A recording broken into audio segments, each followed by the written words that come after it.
a autora, né, desta noite, a Juliana Bezerra de Menezes Pinto.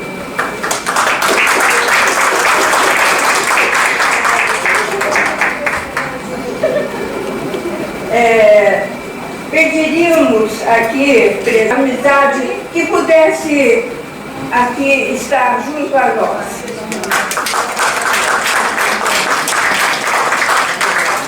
Pediríamos também a senhora Idalina Andrade, que pudesse, representando aqui o Real Gabinete Português de Leitura, e que sentasse à mesa conosco. Aqui deve ser recebido com uma apoteose o nosso Geraldo Bezerra de Menezes.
A mesa na pessoa da minha vice-presidente, doutora Matilde Slide Conde.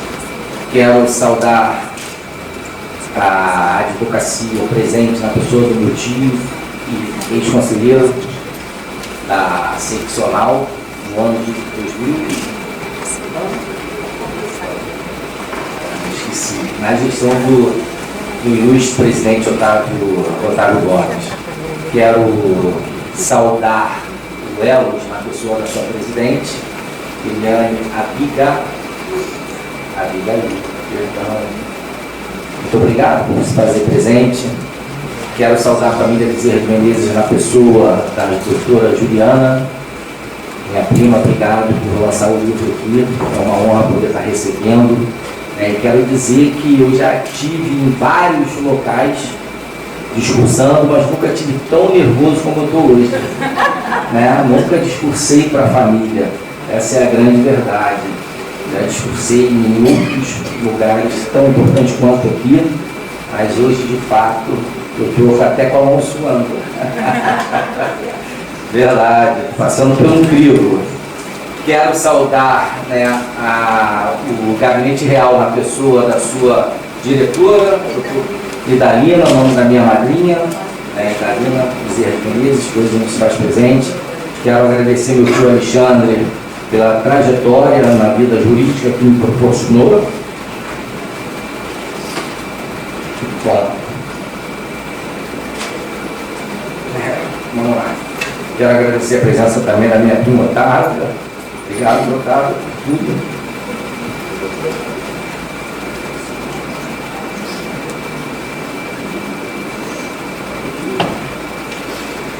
Vamos lá, Pedro.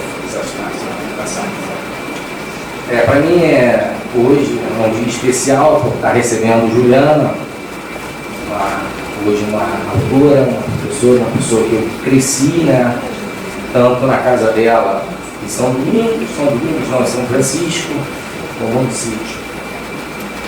É uma honra poder estar recebendo vocês aqui, abrindo o espaço da OAB Niterói, essa casa cidadã, essa casa de debate, para poder hoje estar falando um pouco mais sobre cultura, e principalmente de uma pessoa de grande relevância para a história do Brasil.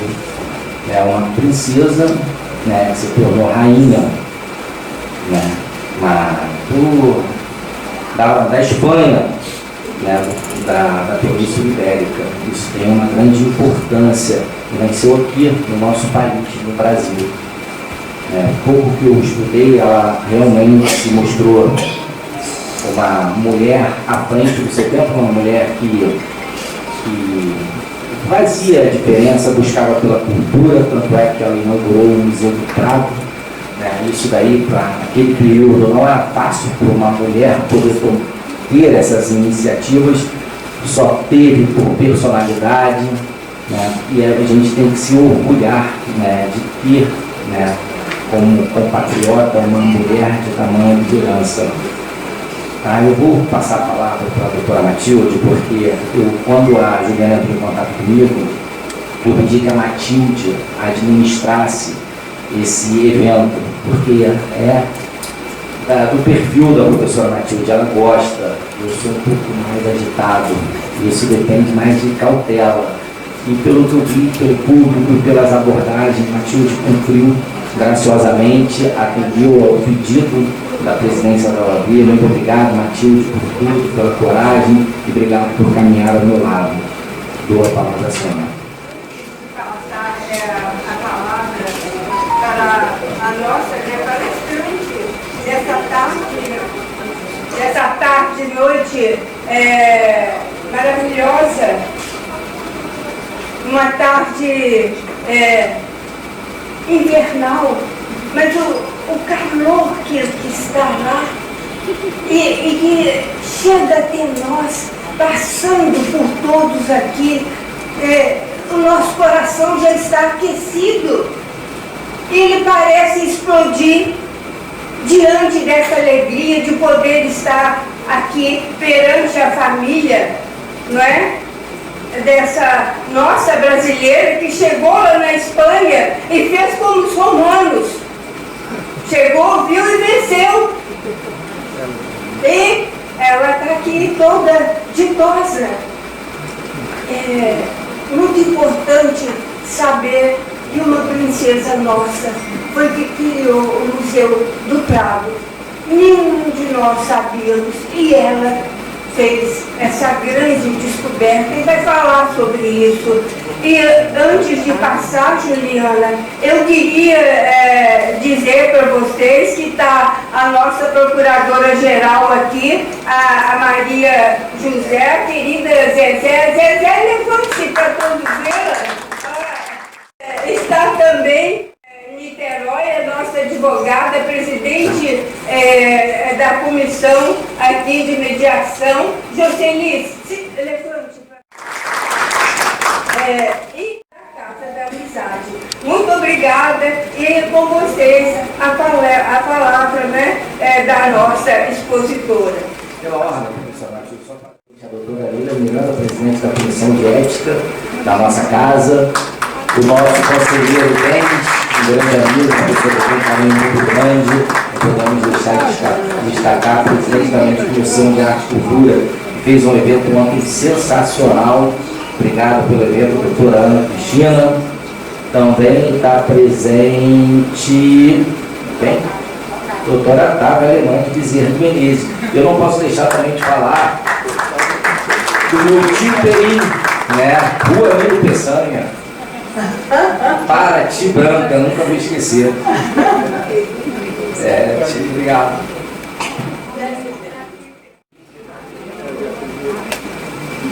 O Henrique, o filho, perdão, também está meu tio Ricardo, que me levava para o Maracanã, não é verdade? Ricardo, que pode receber, obrigado por presente. Passa a palavra agora, Boa tarde a todos, muito obrigado pela presença. Pedro, meu primo, doutora Matilde, muito obrigada por toda a sua atenção. Doutora Eliana e doutora Dalina, muito obrigada. Aí vocês só vou pedir licença, porque eu não consigo chamar essa pessoa de doutor. Obrigado, tio Geraldo. Na falta de um título melhor assim. Então, senhoras, senhores, amigos e amigos, queria mostrar para vocês a biografia de Dona Maria Isabel de Bragança, a infanta portuguesa que morou no Brasil e foi rainha da Espanha. O motivo da minha pesquisa foi um motivo muito simples. Eu já não moro mais aqui, apesar de ser vitoriense, nascida e criada. Me emocionei muito agora em cantar no Brasil, mas decidi fazer a minha vida com meu marido na Espanha. E há 16 anos eu moro em Madrid. E lá, como sou historiadora formada pela PUC, resolvi seguir de turismo e na hora que eu comecei a estudar sobre o Museu do Prado, percebi que quem fundou o Museu do Prado foi uma infanta chamada Maria Isabel de Bragança. Perdão, uma rainha, não já era rainha. Bem, se é Bragança, é da nossa família, não é mesmo? Comentei esse fato com o meu colega e fundador do Instituto Cultural Isabel a Redentora, Bruno Cerqueira, que infelizmente não está presente. E aí me comentou assim, que era ela, filha de Dona Carlota e Dom João VI, que havia fundado essa instituição. E claro, perguntei, será que há alguma biografia? Ele falou, olha, em português não há, veja se tem em espanhol. E realmente não havia uma biografia, nem a própria instituição do Museu do Prado tinha se interessado em fazer. Então ele mesmo me propôs que eu fizesse essa biografia e aqui vou apresentar para vocês o resultado de 6 anos de pesquisa. Bem, e a primeira pergunta que todo historiador faz é onde está, como aconteceu, quando aconteceu. Bem, em Portugal, sim, há uma memória de Dona Maria Isabel de Bragança como rainha de Portugal. No Brasil é inexistente, apesar de ela ter morado aqui, 8 anos morado aqui no Rio de Janeiro. Na Espanha, sim, se conhece ela, porque a rainha da Espanha, segunda esposa do rei Dom Fernando VII. Fernando VII, para vocês se localizarem, é irmã de Dona Carlota Joaquina, que era uma infanta espanhola, e também conhecida como, infelizmente, como a rainha que morreu 2 vezes, da qual eu também me aprofundei nesse tema, e vamos falar sobre isso aqui. Mas antes também, esse livro fala muito sobre arte, porque ela era muito ligada à arte. Ela conviveu com Goya, um dos maiores pintores de todos os tempos, conviveu com Vicente Lopes, que foi inclusive seu professor de pintura, e também era muito ligada à música. E por isso, pedi para que que o prefácio fosse justamente feito sobre a arte. E quem fez foi justamente o Pedro José Martínez Plaza, que é conservador de pintura do século XIX no Museu do Prado. E aqui está, aqui com ele, quando eu fui entregar finalmente o livro. Ele faz um belo resumo, um panorama artístico da arte na Espanha na beirada do século XVIII e do século XIX. Queria destacar também essa escultura que está aqui atrás, porque foi uma escultura de Dona Maria Isabel de Bragança, feita expressamente para estar no Museu do Prado, e hoje saúda a todos os visitantes. Ok? Bem, acho que esse casal vocês já conhecem, né? Dom João VI e Dona Carlota Joaquina. Vamos apresentar a minha biografada. Ela nasce em 19 de maio de 1797 em Queluz. Para vocês localizarem também, Dom Pedro I, ele nasce um ano depois, em 1798. Esse casal teve 9 filhos e para nós parece que só teve Dom Pedro I. Mas não é assim. Bem, quem conhece também mais um pouco do Brasil conhece Dom Miguel. Mas todos os seus filhos tiveram vidas bastante interessantes que mereciam a nossa atenção. Enfim, vai nascer a terceira filha do casal, portanto, e depois também, eu vou fazer uma pequena cronologia. Mora 10 anos em Portugal, depois aqui, tantos anos no Brasil, 1807 a 1816, porque, claro, ela vem com a família portuguesa. Mora 2 anos como rainha da Espanha, na Espanha, e vem a falecer. Sua primeira filha nasce em 1817, mas é uma menina que 6 meses depois morre, e infelizmente morre em 26 de dezembro de 1818. Como vocês veem, ela vive muito pouco, 21 anos, mas deixa um legado muito interessante. A vida de Dona Maria Isabel vai discorrer no Palácio de Queluz, em Mafra, e no Palácio de Ajuda, que está em Lisboa, ok? E uma outra curiosidade, ela vai ser afilhada do Dom Fernando VII, o príncipe de Astúrias, Fernando, tá certo? Então, o parentesco de Dona Isabel é um parentesco carnal e também um parentesco espiritual. Quando eles vão casar, eles têm que pedir dispensa papal por esses dois parentescos, porque eles são sobrinha e tio. Gente, era a coisa mais normal, né? Acho que na família de vocês pode ter um caso, mas era muito comum entre as casas reais, e também era um afilhado e padrinho. Outro fato que vai marcar também são as guerras napoleônicas, porque nós estamos em plena expansão napoleônica. E acho que todos lembram aí das aulas de história, espero que sim, porque eu dava essa matéria, que justamente Napoleão invade Portugal. E para ele invadir Portugal, ele precisa passar pela Espanha. Então sempre as consequências da vida de Dona Maria Isabel de Bragança vão estar ligadas justamente a Napoleão Bonaparte. Ok? E justamente em 1807, apenas com 10 anos de idade, ela é obrigada a vir com a sua família para cá e ficar aqui no Rio de Janeiro durante um bom tempo. Já apresentei Dona Maria Isabel de Bragança, agora vamos para justamente Fernando VII.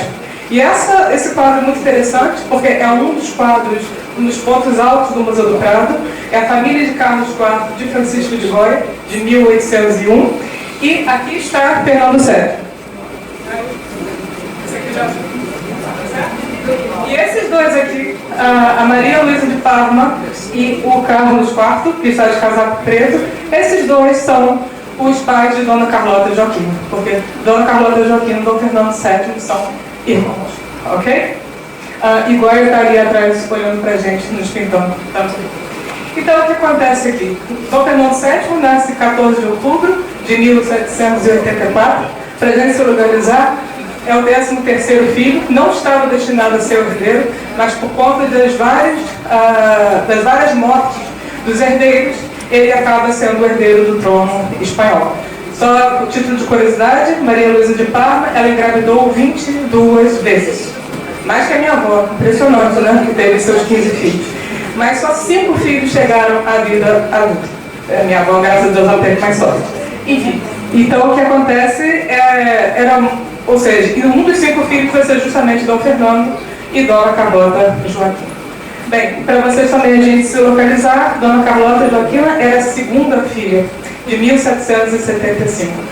É importante frisar que Dom Fernando e Dona Carlota Joaquina não conviveram durante muito tempo, só com um ano, porque ela vai muito nova, ela vai com 10 anos para Portugal, para se casar com Dom João VI, ok? Mas eles sempre foram muito unidos politicamente e ideologicamente, já que eles eram antiliberais e bastante absolutistas.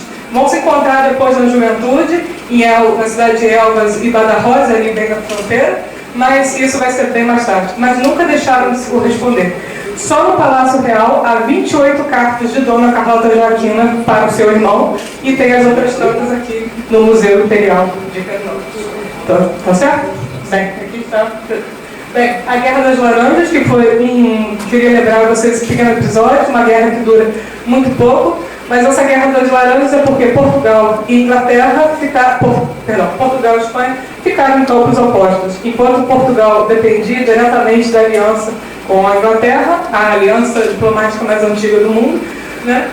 A Espanha, por fazer fronteira com a França, preferiu apoiar mais Napoleão. Então, os dois países brigam em 1801 e a Espanha vence essa guerra. Ok? Continuando, o nosso noivo, vocês verem que a beleza é de família, realmente, Fernando VII, enfim. Bem, quando a guerra acaba, agora vamos adiantar, em 1814, Napoleão ele já está derrotado. Fernando VII, já rei da Espanha, está com dois problemas. O primeiro é que a Espanha está destruída, Madrid particularmente está muito mal. A segunda é que ele é viúvo da primeira esposa e não tem filhos. Então, e um rei tem que gerar herdeiros, porque senão a coisa não vai. Então ele recebe uma cartinha da irmã dele, que estava aqui no Brasil, Dona Carlota Joaquina, oferecendo as filhas, tá certo? Ou seja, a ideia do casamento parte dela e de um grupo muito reduzido. E isso vai dar problema, porque Dom João não gosta, justamente por causa da Guerra das Laranjas, por todas as avanças, por Carlos IV ter permitido que as tropas napoleônicas passassem pela Espanha e invadissem Portugal. Há várias cartas de Dona Carlota Joaquina à sua mãe, ao seu pai, dizendo: que absurdo, papai, você deixou Napoleão passar pela Espanha e agora nos invade, me tira daqui, eu quero sair daqui, enfim, há muita discussão. E as respostas, claro, minha filha, são as razões de Estado, não posso fazer nada, não sou eu que decido essas coisas e tal. Tem muito dessas cartas também. Tá certo? Por outro lado, na Espanha, essa união também não é bem vista, porque Portugal está destruída. A corte portuguesa não está em Lisboa, está aqui no Rio de Janeiro. Então, o que Portugal vai trazer para a Espanha? Segundo os espanhóis, pouca coisa. Então, esse enlace também não é bem visto ali na corte espanhola. Mas, por razões que acontecem, esse casamento, sim, é levado a cabo à revelia de Dom João e por insistência de Dona Carlota. E aqui está a minha biografada, e quem faz muito bem uma descrição da Dona Maria Isabel de Bragança é a sua própria mãe, nessa carta que ela manda no dia 23 de maio de 1814, quando a descreve, não descreve só ela, mas descreve todas as suas 4 filhas que já estavam na idade de se casar. Eu peguei um trechinho para vocês, mas vale a pena a gente ler um pouquinho, tá certo? Eu tenho 6 filhos e desejo acomodá-las. A segunda tem 17 anos, é gorda, mas há 4 anos tem ataques epiléticos muito fortes e alvo de obstrução no fígado. Ou seja, que mãe, né? Se a gente tem uma mãe dessa, acho que não precisa, ainda bem que a minha mãe nunca fez isso comigo. Enfim, mas é uma sinceridade total.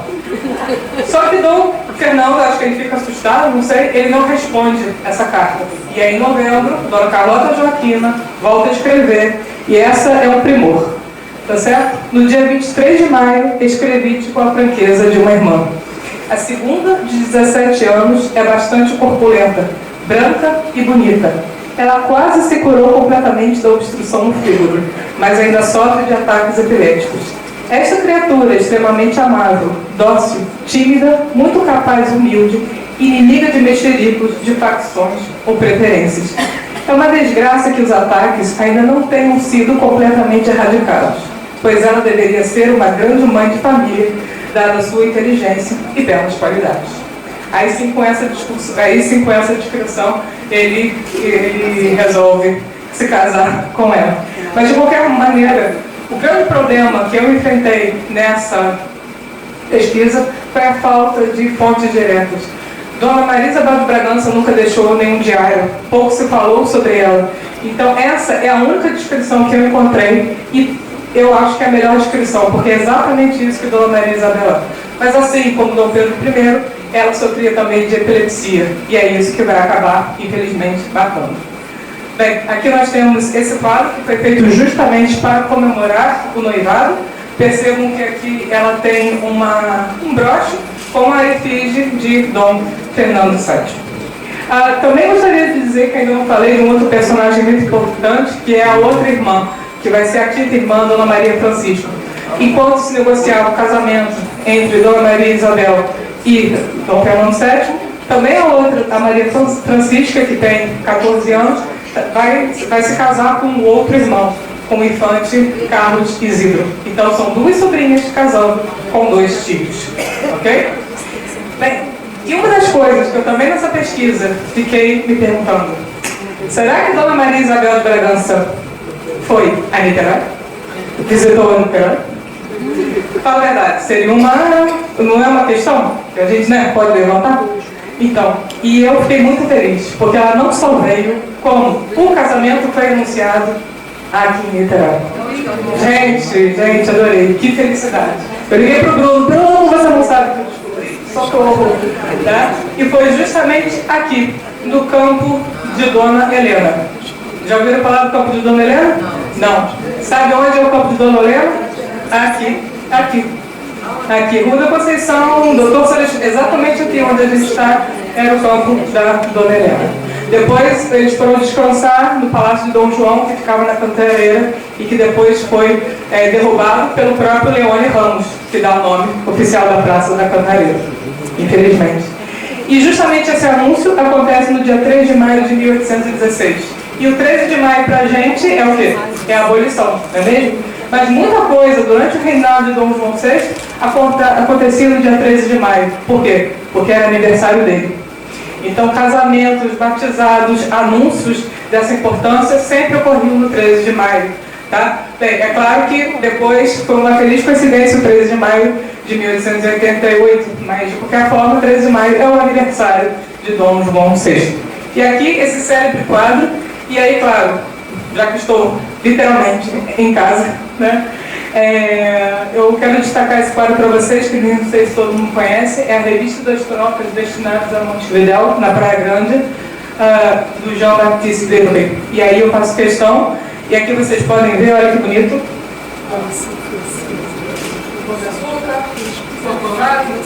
Esse aqui de cavalo branco é Dom João VI, e aqui nós vemos nessa carruagem. Aqui está a Dona Carlota Joaquina e as meninas. Agora, vamos lá. O contexto histórico agora é de Espanha e Portugal. Dom João, vocês sabem, o país que hoje a gente conhece como Uruguai era a província Cisplatina. Extremamente disputado entre os dois países. Ora a Espanha queria, ora Portugal, inclusive com a colônia de Sacramento. Alguns de vocês já devem ter visitado. Então, aquele território sempre foi motivo de discussão. E justamente Dom João estava planejando invadir Montevidéu.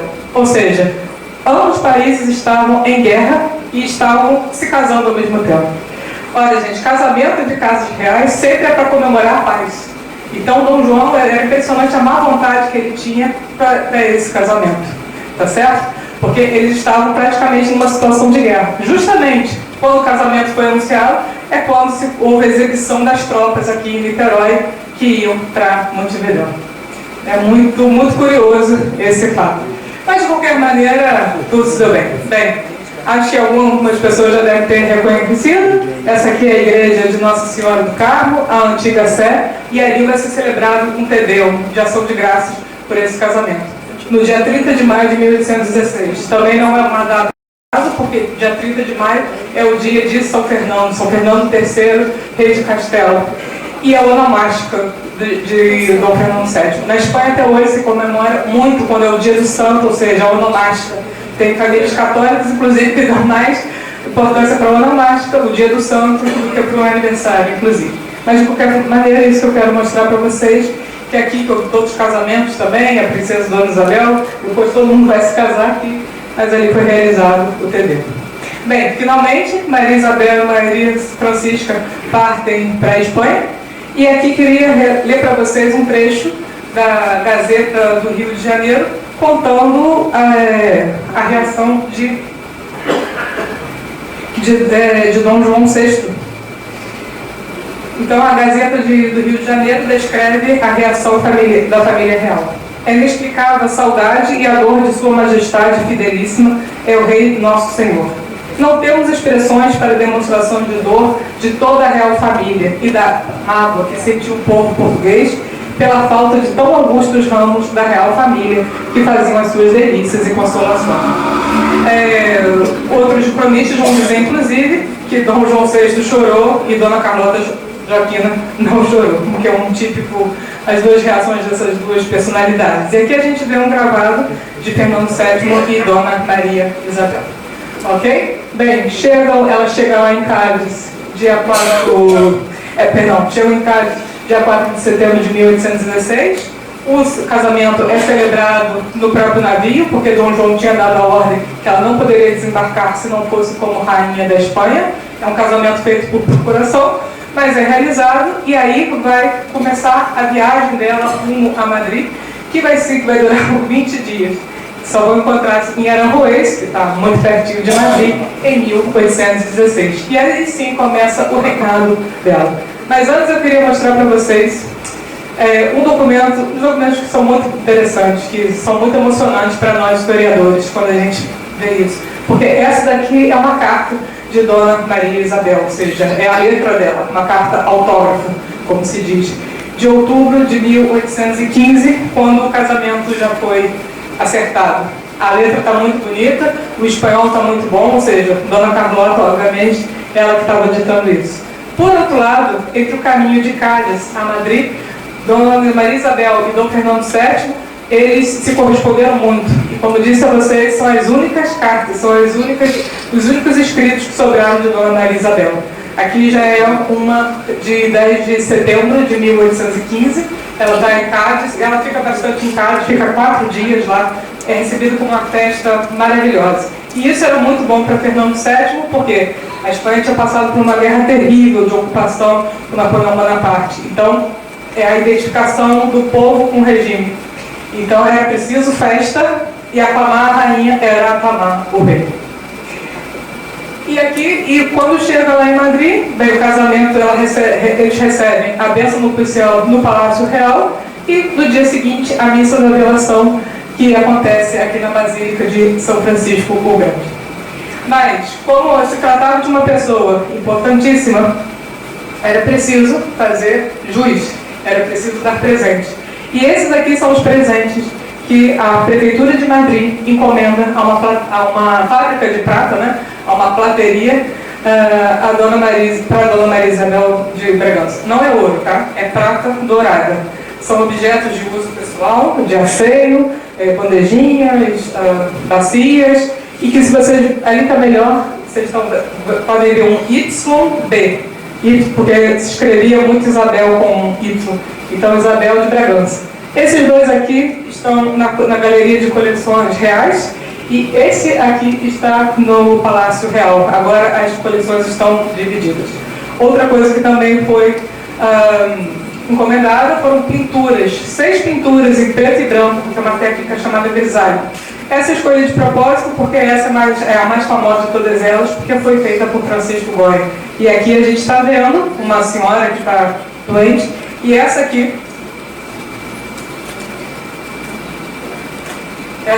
é a Santa Isabel de Portugal. Né? Isabel é uma devoção, a Santa Isabel de Portugal é uma devoção muito grande em Portugal, né, e em vários. Aliás, vocês sabem por que existe tanto Isabel, Isabela e Elizabeth nesse mundo? Porque Isabel, bem, não sei falar hebreu, significa aquela que serve a Deus. Ou seja, um nome muito forte, né, para quem acredita em Deus. Bem, e além das pinturas, que estão expostas na Galeria de Coleções Reais, havia a mobília para o seu quarto. Então nós temos esse sofazinho, que é a coisa mais linda, uma das cópias do retrato de Vicente Lopes, e essa novidade, e aí estou eu tirando foto, porque esse aqui é um espelho que para uso de Dona Maria Isabel de Bragança, e eu adoro e ali ficar imaginando ela se arrumando, se ajeitando, essas coisas, é super emocionante. E só para contar, porque eu sei que vocês gostam de uma fofoquinha, todos gostam, assim, uma fofoquinha boa, fofoquinha legal, tá? Claro, ninguém aqui é maldoso. Esse daqui foi o primeiro espelho com manivela que foi feito na Espanha. Era uma novidade sensacional, tá? Se vocês podem ver, tem as duas manivelas. Bem, e outra coisa que Dona Maria Isabel de Bragança, ela reativa, é a Real Ordem das Damas Nobres de Maria Luísa, uma ordem criada por Carlos IV para sua mulher. E aqui é a faixa da ordem. A primeira pessoa que recebe essa faixa, bem, é obviamente a Rainha Maria Luísa. E a primeira pessoa que foi investida, condecorada com essa ordem, sabe quem foi? Dona Carlota Joaquim. Claro, a mãe condecora a filha. E Dona Maria Luísa e Dona Maria Isabel vai condecorar a sua cunhada, a Leopoldina, em 1818. Ok? Bem, e aí chega, porque vocês sabem, uma rainha tem que ficar grávida na gente, tem que gerar o herdeiro, que é a primeira gravidez, e ela recebe de presente uma propriedade da Prefeitura de Madrid, que é o Cassino da Rainha. Esse edifício existe até hoje, tem esse mesmo nome. Cassino aqui não quer dizer jogatina, muito pelo contrário, e ele é decorado lindamente, e essas pinturas ainda podem ser localizadas. Hoje, como eu disse, a propriedade é um centro social, que ela deve estar muito feliz. Mas esse edifício, esse teto, essa pintura pode ser encontrada no Museu do Romanticismo em Madrid, e essa pintura, que se chama Aurora, de José de Madrazo, pode ser encontrada no Museu do Prado. Mas, infelizmente, essa primeira gravidez, que foi bastante complicada, um parto que durou 2 dias, e claro, as pessoas ficaram muito felizes, mas não tão felizes porque, afinal de contas, foi uma menina.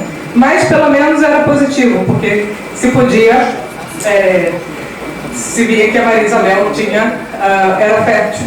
Então, a Gazeta de Madrid noticiava, ficou quase um mês noticiando. E aí, uma das notícias era: a Rainha Nossa Senhora e Sua Alteza passaram bem a noite. Sua Majestade se levantou às 9 da manhã, tomou ao meio-dia com apetite um alimento leve, e às 7 se deitou, sem haver tido tontura, debilidade, nem outro sintoma como algum dos que se podiam esperar depois de um parto laborioso.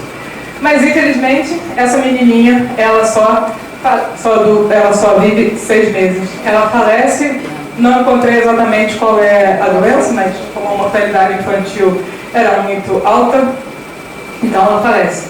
Hoje em dia, ela está sepultada no Panteão dos Infantes, no Panteão do El Escorial, nessa estrutura aqui.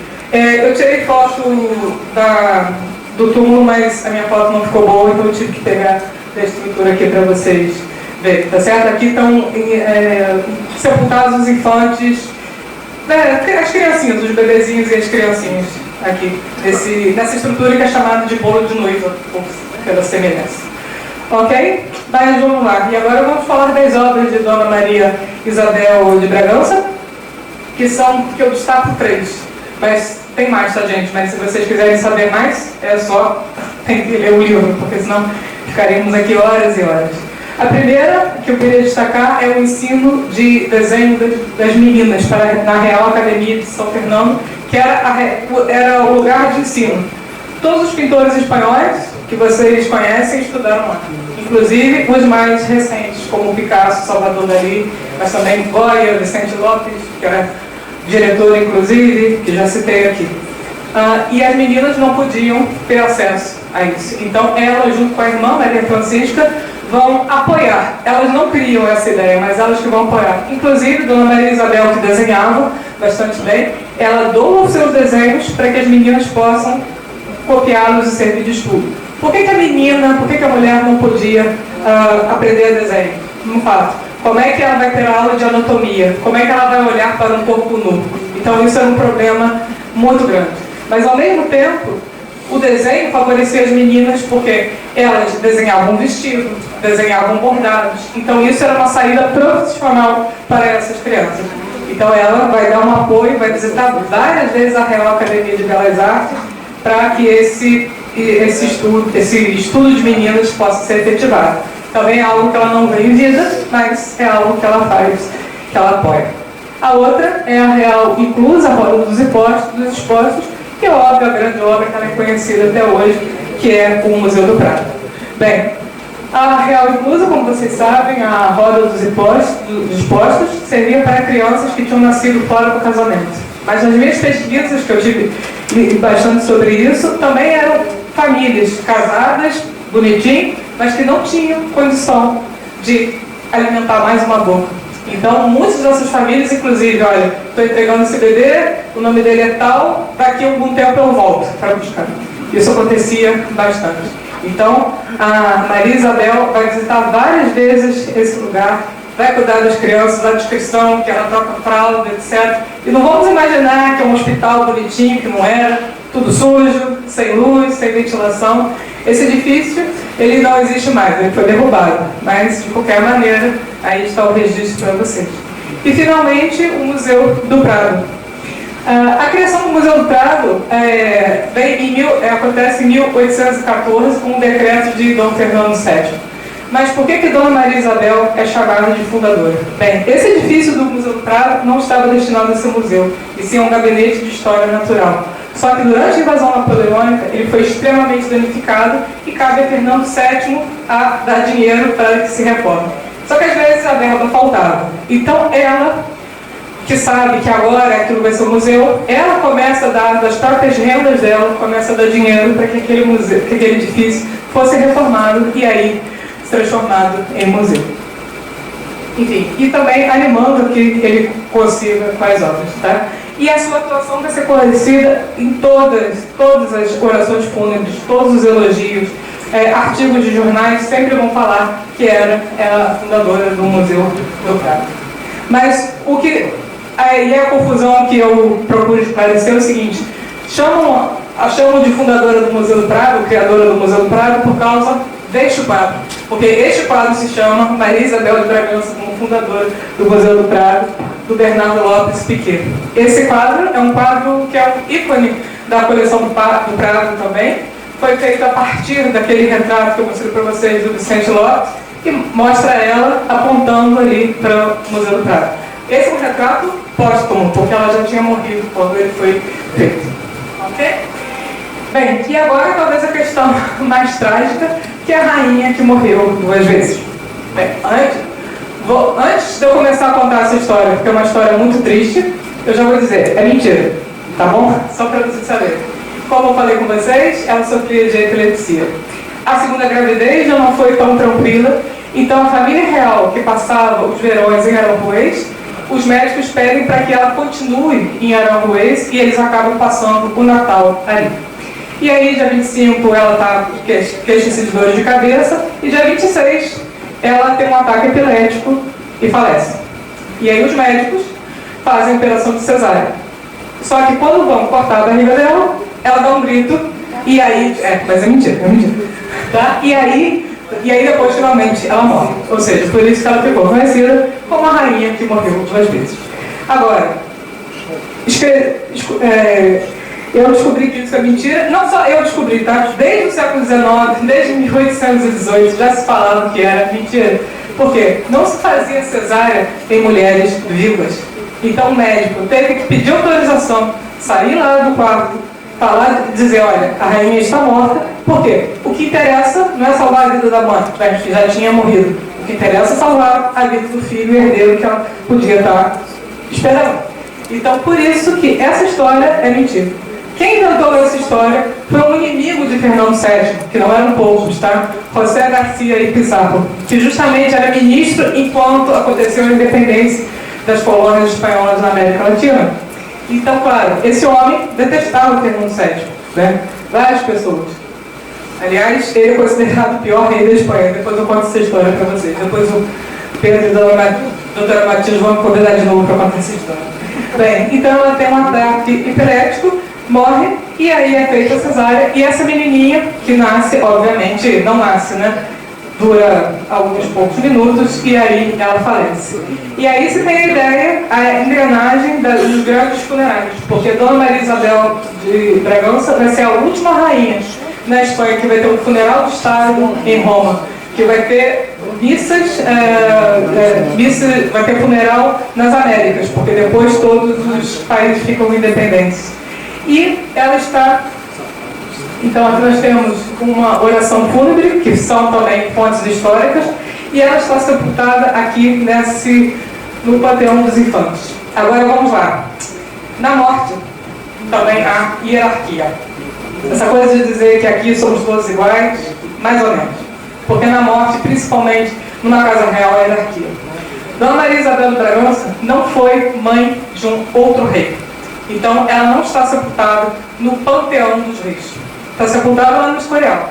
Mas ela não está sepultada junto a Fernando VII. Por quê? Se diz que, a tradição diz que uma rainha só pode ser sepultada junto ao seu marido se ela foi mãe de um rei. E Dona Maria Isabel não foi. Então ela está enterrada, sepultada numa câmara antes e justamente aqui nesse lugar, tá? E aqui estou eu toda feliz porque a gente foi em fevereiro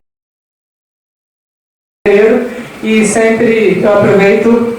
Eu acredito que ela seja santa, eu sempre faço uma oração ali também. Porque eu e ela, a gente ficou muito amiga, né? Foram 6 anos de pesquisa, né, gente? A gente fica muito amigo, né? Em casa era assim, era eu, meu filho, meu marido e Dona Maria Isabel. Era todo dia, né? Todo dia a gente almoçava, jantava, tudo era Dona Maria Isabel. Enfim. Para quem não está familiarizado, mas acredito que sim, aqui nós temos o escudo de Castela em Leão e aqui o escudo de Portugal, tá certo? Elizabeth, que é o nome de Isabel em latim. E é isso. Bem, queridos, queria agradecer muitíssimo a presença de todos, da minha família, agradecer de novo doutora Matilde, Pedro, meu tio Geraldo, todos vocês. E se vocês quiserem fazer algum comentário ou alguma pergunta, eu estarei encantada, como boa professora, estarei encantada de responder. Muito obrigada.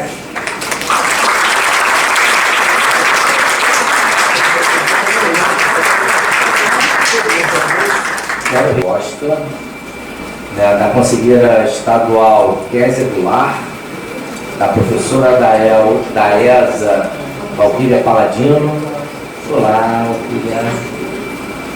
Quero agradecer a presença também registrada da Aline Rubio, da Márcia Peçanha. Cadê a Márcia?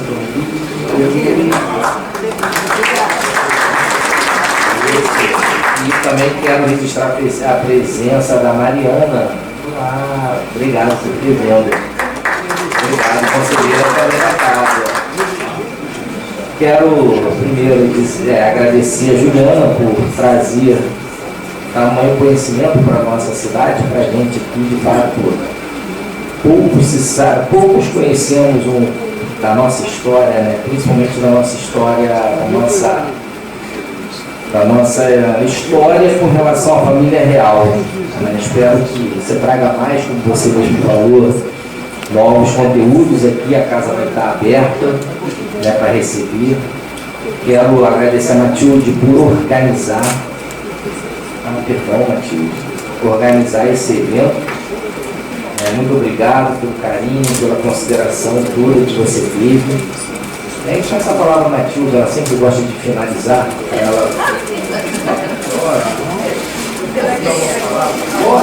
Perdão, tio.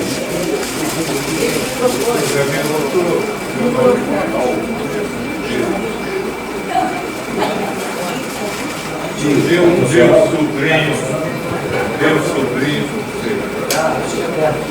eu estou me sentindo em família. Você vê, meu sobrinho presidente da OAB de Niterói e a palestrante, minha sobrinha Juliana. E meu pai é dessa casa, e é pouco tipo isso, porque antes de existir a OAB, subseção de Niterói, existia em Niterói a OAB estadual no antigo estado do Rio de Janeiro. E no ano de 1937, no dia 28 de julho de 1937, o meu pai recebeu nesta casa sua carteira de advogado. E a carteira dele assinada por 2 luminares da advocacia fluminense. Castanheira, Alexandre Castanheira, fugiu o nome, Castrioto, Alexandre Castrioto e outro, Braz Felício Pântano. Ambos assinaram a carteira de identidade de advogado. E quero observar que meu pai foi magistrado, mas ele sempre deu preferência à sua função no magistério. E ainda no ensino médio, ele ainda estudante do Colégio de Silva, ele se tornou professor, dando aula de história contemporânea. E agora ele vendo a neta, Juliana, essa grande historiadora, e vendo na presidência do OAB o sobrinho Pedro Gomes, eu tive a ideia de trouxe aqui para você uma presente, que é uma fotografia da carteira do meu pai, com o convite da solenidade do presente para você e outro para o sobrinho Juliano.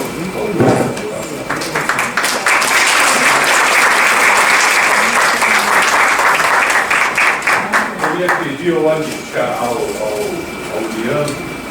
Leandro de Martim para entregar para a mãe. Por favor, Alexandre. Leandro. Pedir a Rosa Maria para entregar para o... Não, entrega.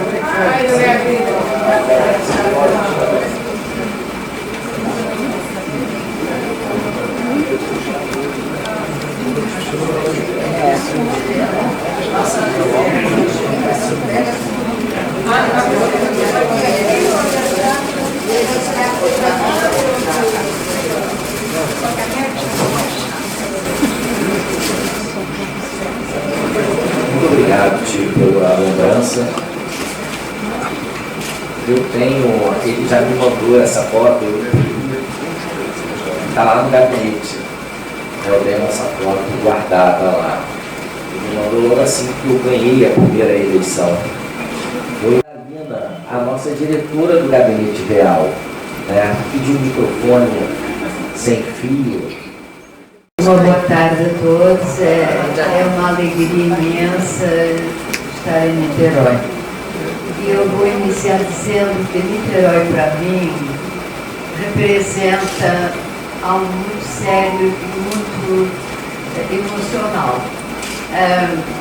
José Saramago, num dos seus escritos, ele diz: quando a gente sai da ilha, a ilha não sai da gente. Isso é algo muito sério. Eu sou do arquipélago dos Açores. E quando eu venho para Niterói, que tive durante 11 anos no Antônio Pedro em pesquisa genética, foi um carinho imenso das pessoas.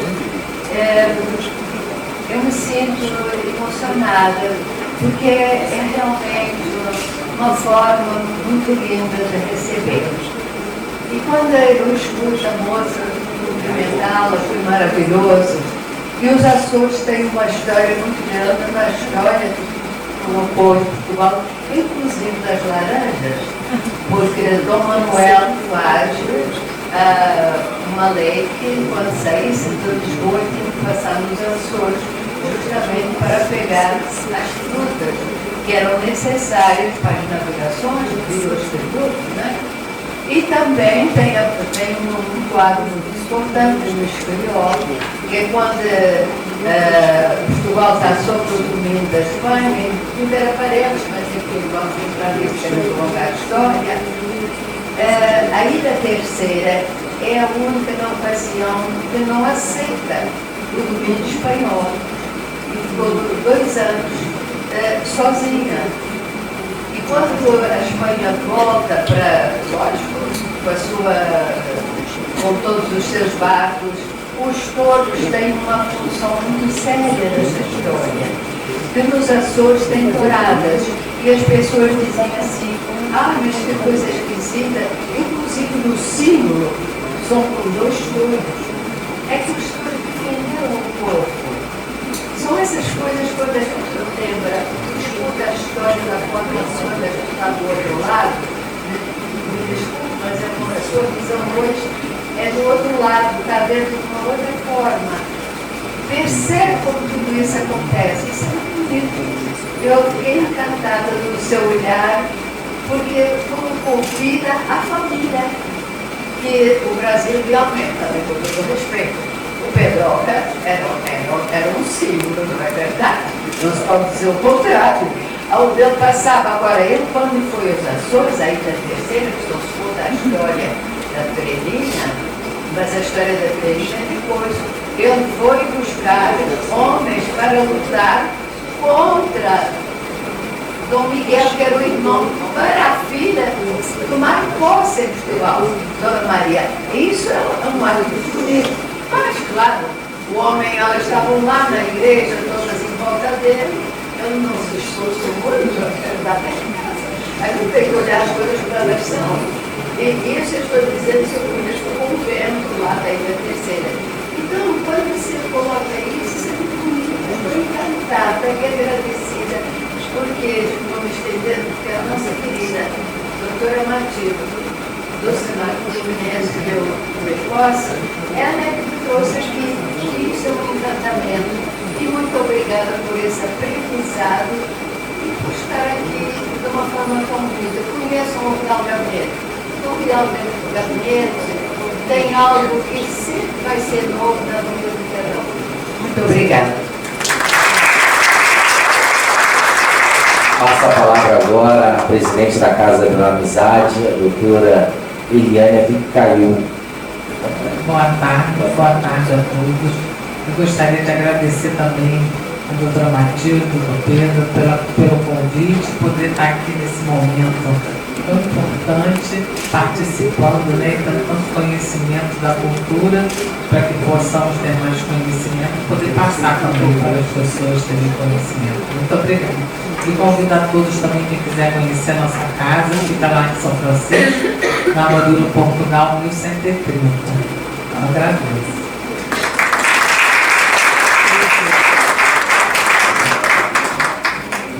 A professora Matilde para entregar a moção de agradecimento e à frente tirar uma foto com a professora Juliana. A OAB de Niterói agradece a Juliana Bezerra Instrumento, autora da obra Maria Isabel de Bragança, por sua brilhante exposição durante o lançamento da referida obra, cuja relevante contribuição enriqueceu o evento, promoveu valorização da cultura e da história e do conhecimento. Niterói, 5 de agosto, Pedro Gomes, presidente da OAB de Niterói.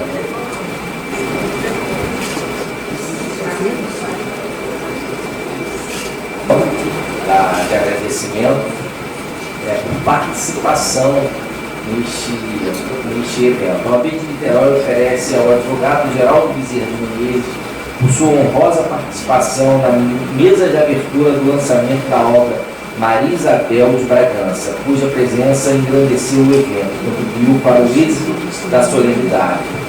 5 de agosto de 2026, Pedro Gomes, presidente da 16ª subseção.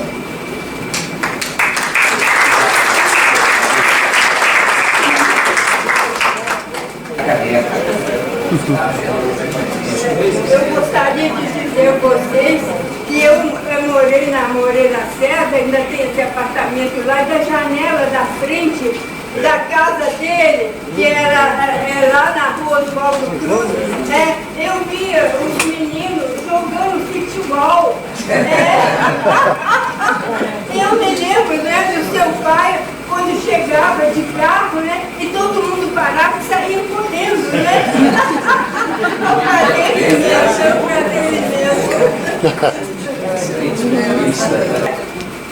Nós estamos terminando, essa tarde e noite maravilhosa. E ela falou aqui na dona Helena, mas tem gente aqui que sabe a história direitinho da dona Helena. A Márcia sabe. E a dona Helena, que ela traz no livro dela, era dona disso tudo aqui. Ela era viúva e até hoje. E aí veio um juiz de fora, o José Clemente. Ele chegou aqui, ele precisava de construir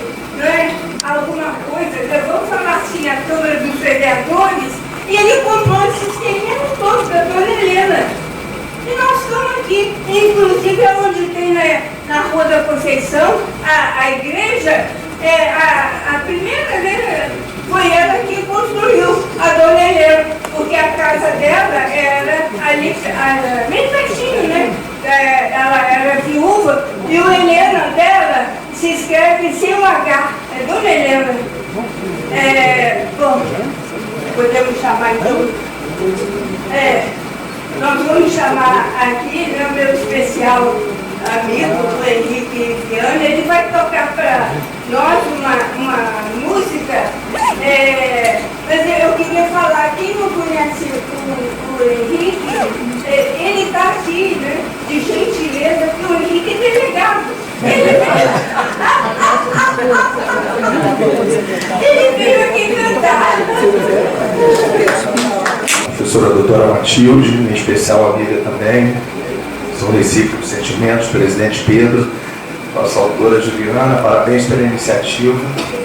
Eu sou amante da história do Império do Brasil e fico muito feliz quando diferentes linguagens artísticas podem se comunicar, como no caso da literatura e a música. Então, não vou me alongar não, por causa da hora, por sugestão que para quem um comando, boa tarde a todos e todas.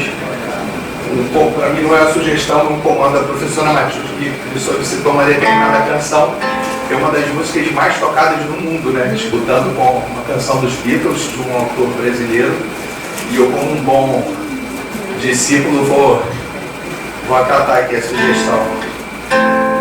Gostaria que vocês cantassem juntos, acho que todo mundo conhece, numa dinâmica assim, branda, uma coisinha leve, quer não lembrar a letra, vai lá, porque a energia é a mesma, o solfejo, a energia é a mesma, que a gente vai trocar aqui nesse momento, tá?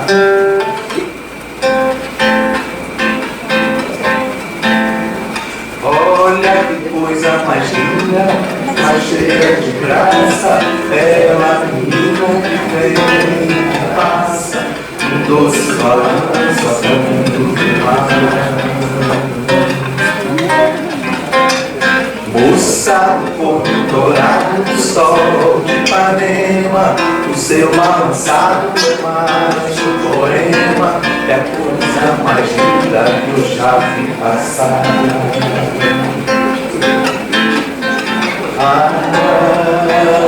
Porque estou sozinho.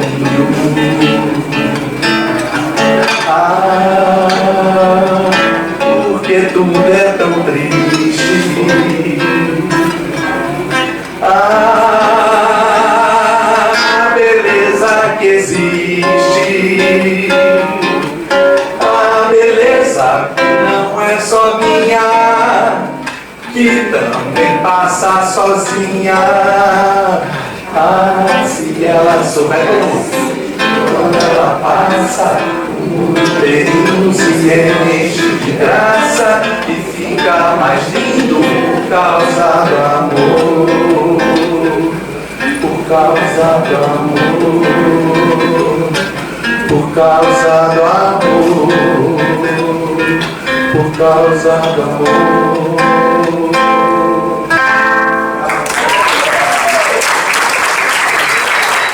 O presidente se emocionou, também vou dizer, minha mão está quase congelando com o ar-condicionado aqui. Vou ter que aquecer meu aquecimento parcial. Gente, vou estar domingo no almoço do Dia dos Pais lá no Clube Naval e na quinta-feira que vem, dia 13, no encontro da Academia Rotária Brasileira de Literatura na Casa da Amizade. E aí a gente vai alongar um pouco mais o repertório aí, poder descontrair mais também. Obrigado pelo convite. Casa essa, presidente, que eu contribuo desde 98. Formalmente desde 98, como professor e conferencista. Muito honrado pelo convite. Parabéns, Juliana. Conte conosco, viu? Vocês já observaram como o Pedro e eu combinamos, né? Eu sempre falo, tudo que eu falo, ele deixa eu falar, ele não me contesta em nada. Sabe o que é isso? Eu respeito pela antiga professora. Eu falo, ele abaixa a cabeça, fica quieto. Eu observo, eu não vou falar não.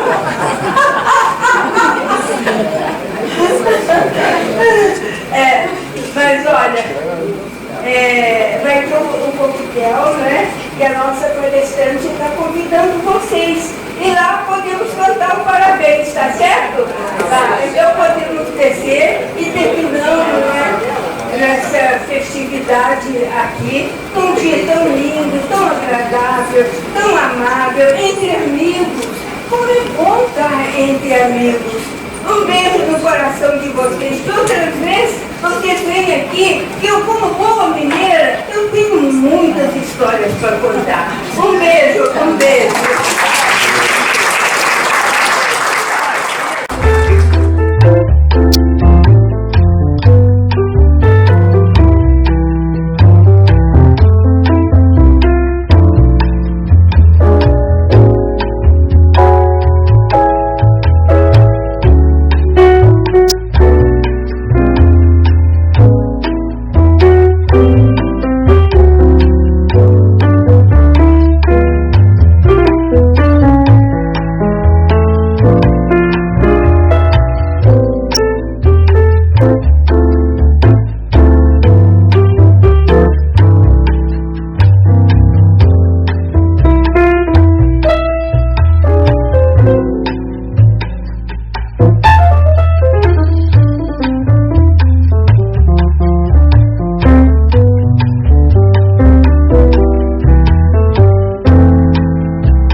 Música